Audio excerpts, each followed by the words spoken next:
I say all that to say this. North Carolina's offense just straight up stinks. What's going on, Tar Heel Nation? This is Alan, 1/3 of your Hill brothers. Yes, that's right. There are 3 of us now. Myself, Nathan, and Tori. Tori, new addition to the Hill brothers, making us 1/3 parts. So, make sure you're checking out his videos. He's posted one on the transfer portal for the basketball team. He's going to be helping us out with basketball going forward. Then, who knows what else he's going to get into with us. Coming at you today, another video. Going to talk about UNC's football offensive struggles. Or maybe you think, UNC's football team looks great on offense. I don't know. I guess we'll see. We're going to talk about it. So let's jump right into this thing. North Carolina is averaging 263.5 yards per game. That is 132nd nationally. Their passing attack has accounted for 600 yards.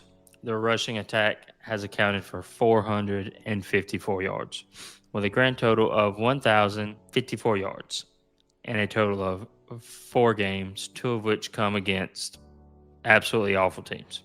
Okay? Hold on, let me pull this up real quick. And I'll give you a little context on this. So North Carolina is 132nd nationally, right? So the 2 teams under North Carolina have also only played 4 games. That is NIU and the University of Massachusetts, all of which have totaled less than 1,000 yards. NIU is 995. UMass is 903. Okay? That's 133 and 134. Let's slide up to, we'll make it an even 130. That would be 4 games as well. That's Ball State. Slide up to 127. This is one somebody will know. Coastal Carolina. They've played 4 games, and they have a total of 1,171 yards. Okay. Slide up one more. This is somebody you also know because it is an opponent that our upcoming opponent, Clemson, has played. That's Troy. They rank 126. Also only playing 4 games. They have total offense of 1,194. All right. So, here's one that everybody will love. South Carolina ranks 121st in the country. And they played 5 games. So this is a caveat. 5 games into the season, 1,543 yards, 121st in the country. But somehow they was ranked in the top 15, or they were. They're not anymore. That's for all my South Carolina fans that may come across this. Okay, let's go to the top of the leaderboard, shall we? Number 1 ranked team in the NCAA, playing only 4 games with a total of 2,400 yards. That is 8.19 per play. Florida State. Florida State just got beat by Virginia. Virginia ranks 5th in the country in offensive production. They played 5 games as well, 2,698 yards. Oh, here's one that everybody loved. At number 19, that would be Duke. They played 5 games. They've ran 325 plays for a total of 2,359 yards. I say all that to say this. North Carolina's offense just straight up stinks. I don't know. You can blame it on a number of factors. You can blame it on the health of the offensive line. You can blame it on Freddie Kitchings and his ability or lack thereof to call plays, whatever you feel. You can blame it on Gio Lopez and his inability to, see the field. North Carolina has to find its way offensively, okay? I'm not sure what's preventing them from finding their way offensively, but North Carolina is in a stretch where they're only playing 1 game in the next 27 days. Currently, Gio Lopez, the starting quarterback, is hurt. His availability for the Clemson game Saturday is, I think, up in the air. Whispers that I've heard say that, they're leaning towards starting Max Johnson. I think that will be a happy point for Tar Heel fans because, let's face it, Gio Lopez hasn't looked like the player that everybody, all Tar Heel fans thought they were going to get coming from South Alabama. Here's some Gio stats for us. South Alabama, 2024, 206 completions out of 312 attempts, 66%. He threw for 2,559 yards 18 touchdowns, 5 interceptions. Okay. Not too shabby. It is lesser competition, right? You understand that.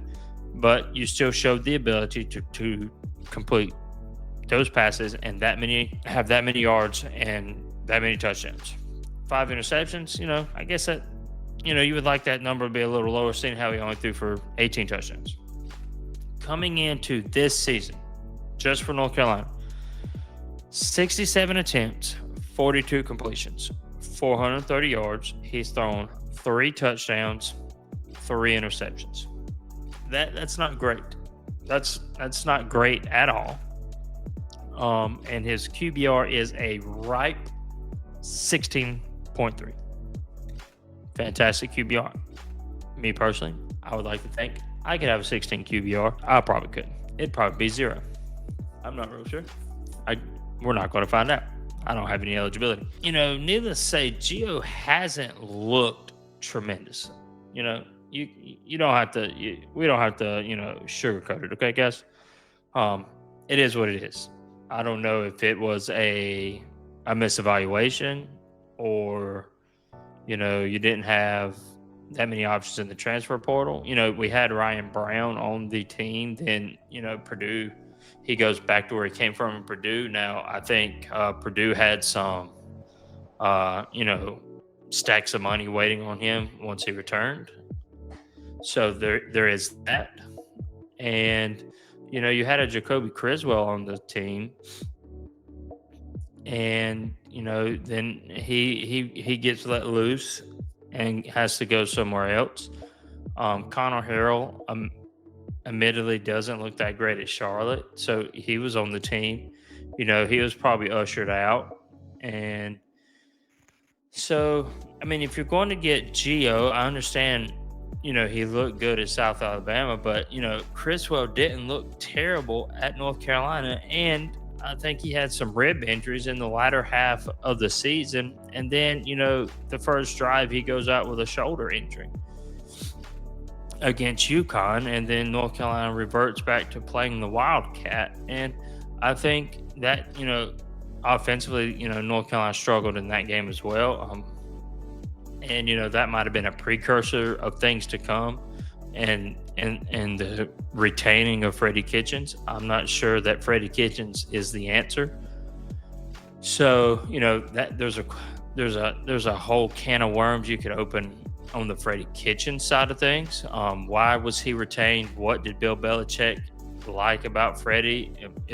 Was it simply because Freddie was an NFL guy? At the point that Bill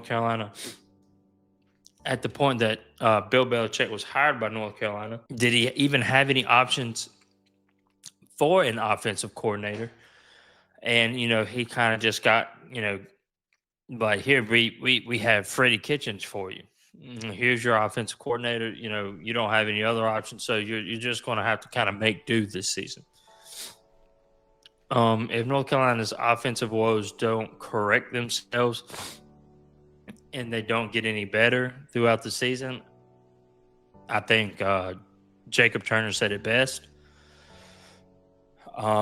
Freddie Kitchens will be the scapegoat of the North Carolina, will be scapegoated as to why North Carolina failed offensively.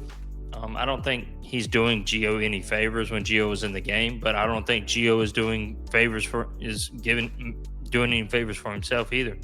There's plenty of wide receivers running open. Why he's not seeing it? Does he not trust does he not trust his eyes? Is he not trusting what he sees? He's holding on to the ball 3.8 seconds on average. So, he's holding on to the ball. Now, how long does it take for those said wide receivers to come open? Does he not have the ability to throw the receiver open? Or is he like holding on to the ball, waiting for the receiver to be so wide open that he knows he can get the ball to him? There's a whole amalgamation of things that, they have to come together for a pass to be completed. You got timing, protection, and all that good stuff. But at the same time, you bring in a guy that you said was going to be that you deemed to be your guy and to have the know-how, and he doesn't get here till the summer. You expect him to be at least competent at the quarterback position, and competency is not exactly what I think is going on at the quarterback position. I think that it's time for a change. Me personally, I believe it's time for a change. Um, maybe Max Johnson isn't the guy, but at least you showed the team that, hey, okay, we put in Max Johnson, and you see that things aren't any better with Max. So this is why we stuck with Gio, because things aren't just magically cured because Max Johnson's quarterback. I'm not saying that's the case. So why they're not putting him? Nobody knows why. Bill Belichick has stuck with Gio through the first 4 games, where every other position seemingly is a revolving door. Damon June was your 5th string running back coming into the season, and now he's got the most yards and the most carries of the team. And if there's an evaluation, if it was the first 4 games was an evaluation period, a quote unquote preseason, typically during NFL preseason games, the starter gets reps, and then your backups get reps as well. Well, that's not happening at the quarterback position for North Carolina. And I understand, Gio's working into a new system. And he needs all the reps that he can get. So you don't want to take him out. But at the same time, when that same offense is only putting up, averaging 263 yards per game, there's got to be a change somewhere. And Max came in this season. Max has come in late third quarter, so he's played 2 quarters. We'll say he played 2.5 quarters. 2.5 quarters, because he played 4th quarter in both the TCU and the UCF games. Came in at some time in the 3rd quarter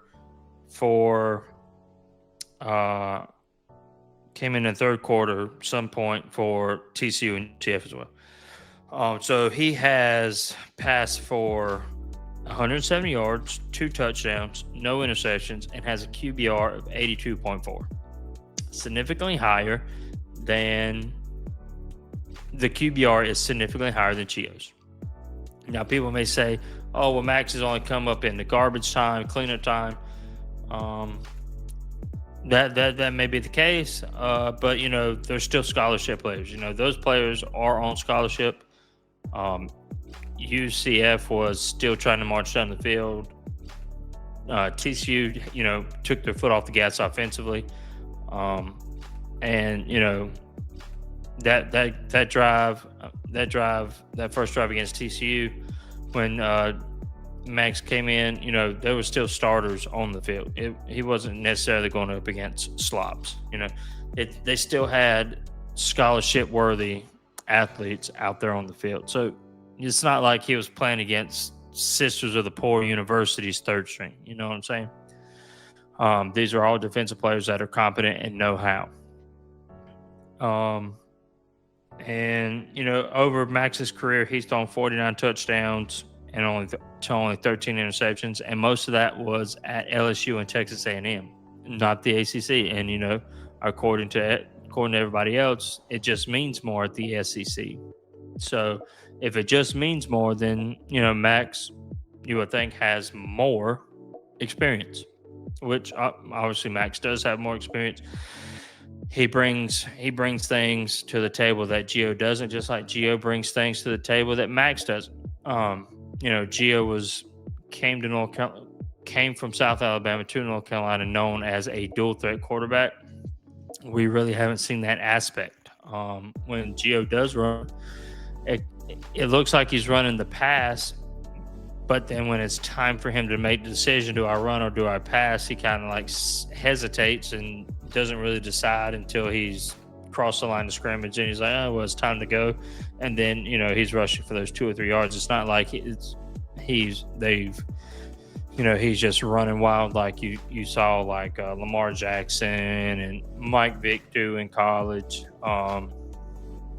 Patrick Mahomes and these elite dual threat quarterbacks. Me personally, I don't think he's as fast as people thought Gio was. I don't think Gio is quite as fast as people think. When I heard dual threat, he can really run. I was like, oh, we're gonna have a legit run. You don't think Drake May is a dual threat quarterback, and I think Drake May runs faster than Gio. And Max isn't a dual threat quarterback, but I thought Max showed the ability to elude defensive pressure, especially against UCF. Um, and that's a whole nother thing. It's the offensive line.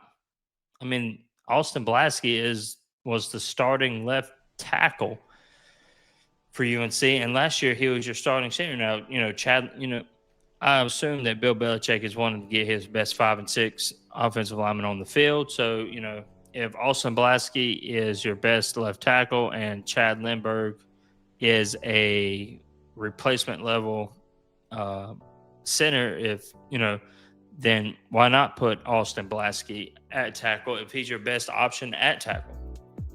If Lindbergh can hold up at center, then let Lindbergh play center. Then that frees up Austin Blasky to go to a place of weakness where you don't have a lot of depth, and that is that tackle spot. So I mean, there's Chris O'Kelly. You're not sure where he's going to fit into all this. So and that's where this whole one game in 27 days comes in. If North Carolina has any chance of riding the ship, or at least keeping their heads above water this season,